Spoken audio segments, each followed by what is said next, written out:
Está no ar o Daily Fin, seu resumo diário de notícias e negócios de uma forma simples e descomplicada. Meu nome é Gabriel Branco. E eu sou André Hermeto. Nossa missão aqui é trazer 3 assuntos essenciais para o seu dia, com contexto e um olhar crítico. Lembrando que no fim tem o nosso giro completo dos mercados, para você conferir o que mais mexeu com o humor dos investidores. Hoje é quarta, 21 de janeiro, então já pegue seu café, procure um lugar confortável e fique aqui com a gente.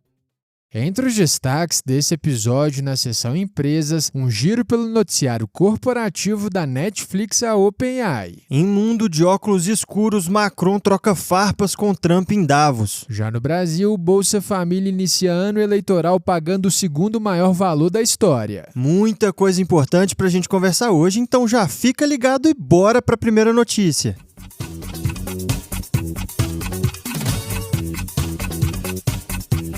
No mundo dos negócios, a Netflix resolveu mudar a estratégia e deixar a proposta bem mais direta. A empresa passou a oferecer pagamento 100% em dinheiro para comprar os estúdios e o streaming da Warner Bros., mantendo o valor total do negócio em 82,7 bilhões de dólares. Antes disso, Branco, a oferta previu uma combinação de dinheiro e ações da própria Netflix. Agora, com essa mudança, os acionistas da Warner deixam de receber participação na Netflix e passam a trocar tudo por um valor fixo em dinheiro. E essa alteração foi bem recebida pela Warner. Segundo o noticiário, a leitura é que esse formato deve acelerar as negociações, especialmente no momento em que a empresa também está no meio de uma disputa com a Paramount Skydance. Ou seja, dinheiro na mesa costuma destravar negócio grande. Ao simplificar a proposta, a Netflix torna o acordo mais atraente e tenta ganhar vantagem nessa corrida pelos ativos. Exatamente. E trocando de assunto agora no mundo corporativo, saiu a lista das 500 marcas mais valiosas do planeta e o Brasil aparece só uma vez. No ranking anual da Brand Finance, o Itaú ficou na posição 254. O banco viu o valor da sua marca crescer 15%, chegando a 9,9 bilhões de dólares. Já o Banco do Brasil, que tinha aparecido na posição 467 em 2025, acabou ficando fora da lista nesse ano. E no topo do ranking, nenhuma surpresa, né? A Apple lidera com 607,6 bilhões de dólares, seguida por Microsoft, Google, Amazon e Nvidia. Um retrato claro aqui da concentração de valor nas famosas Big Techs. E agora, para fechar o bloco, um salto impressionante no mundo da tecnologia. Em 2025, a receita anualizada da OpenAI ultrapassou 20 bilhões de dólares. Para dimensionar isso, em 2024 a empresa faturava 6 bilhões de dólares e em 2023 eram só 2 bilhões de dólares. Ou seja, mais que triplicou de um ano para o outro e ficou 10 vezes maior em apenas 2 anos. E a lógica por trás desse crescimento é quase uma reação em cadeia. Mais poder de computação, modelos cada vez maiores, mais clientes e, claro, mais receita entrando. Hoje a OpenAI já é avaliada em 830 bilhões de dólares e tem mais de 800 milhões de usuários semanais usando suas ferramentas. E ainda falando da empresa, a ServiceNow fechou um acordo com a OpenAI com o objetivo de fortalecer softwares de inteligência artificial. Pois é, números gigantes que mostram como a corrida pela inteligência artificial segue acelerada e cada vez mais bilionária. Mas com esse giro pelo noticiário corporativo, a gente fecha a seção de empresas e vamos agora para o noticiário internacional.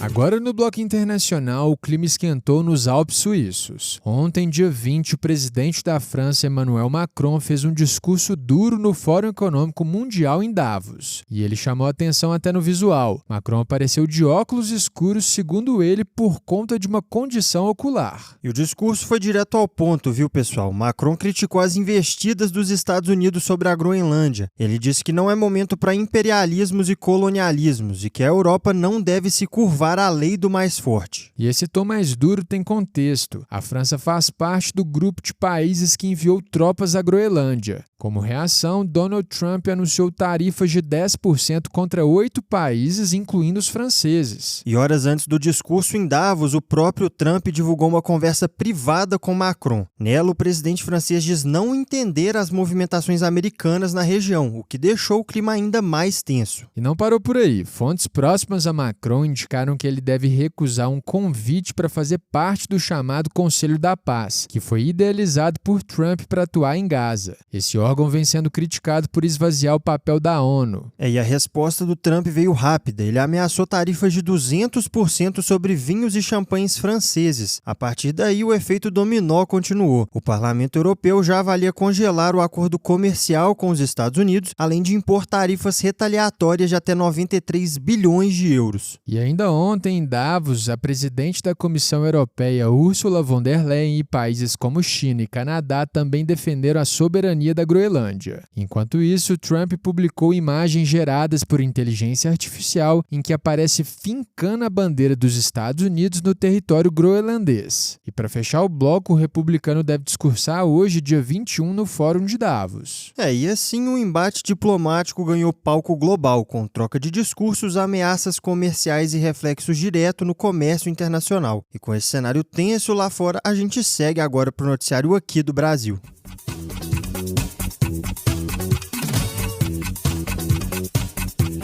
Pessoal, a gente tem um pedido rapidinho aqui para vocês antes de irmos para essa sessão. A gente deixou um forms na descrição desse episódio para você que nos escuta dar o feedback sobre o que você acha do nosso podcast. E aí entra várias questões, né? Se a qualidade do áudio tá boa, o ritmo das conversas tá rápida demais ou devagar demais, a duração do episódio e assim vai. A gente quer muito ouvir diretamente do nosso público o que agrada ou desagrada no podcast. Isso aí, e o tempo estimado para responder o forms é de 3 minutinhos e você nos ajuda bastante respondendo lá pra gente. Mas sem mais delongas, no noticiário do Brasil, o Bolsa Família já começou 2026 em um patamar elevado, justamente em um ano eleitoral. O programa iniciou o ano pagando o segundo maior valor médio da história, com R$ 697,77. Esse valor só fica atrás do pico registrado em junho de 2023, quando o benefício médio chegou a R$ 705,40. Para entender de onde vem esse número, o valor base do Bolsa Família continua em R$ 600,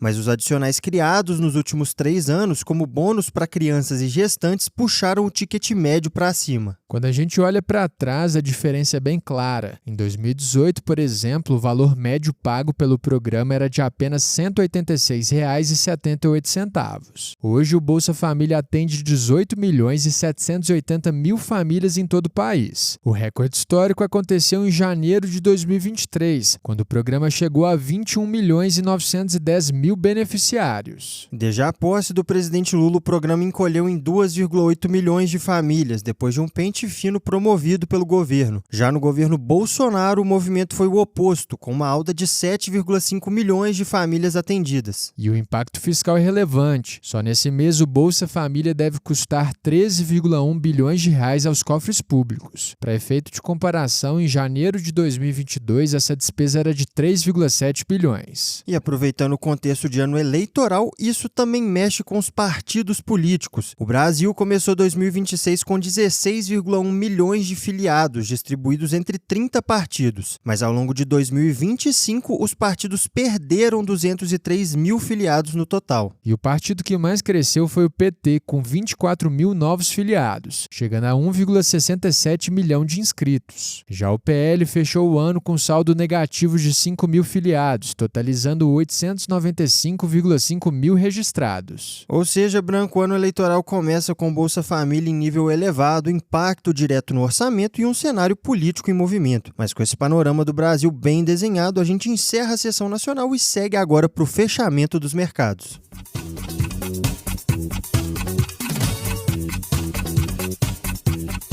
Fechamento dos mercados do Daily Fin, a gente começa pelo exterior. Por lá, o dia foi de mau humor, com investidores repercutindo novas declarações de Trump envolvendo a Groenlândia e a piora do quadro fiscal do Japão. No país asiático, o aumento da desconfiança em relação às contas públicas levou os juros de longo prazo ao maior nível da história. As taxas dos títulos de 40 anos superaram 4% pela primeira vez. Com esse pano de fundo, as bolsas americanas recuaram de forma acentuada. Nessa terça-feira, o S&P S&P 500 caiu 2,06%, enquanto o Nasdaq cedeu 2,39%.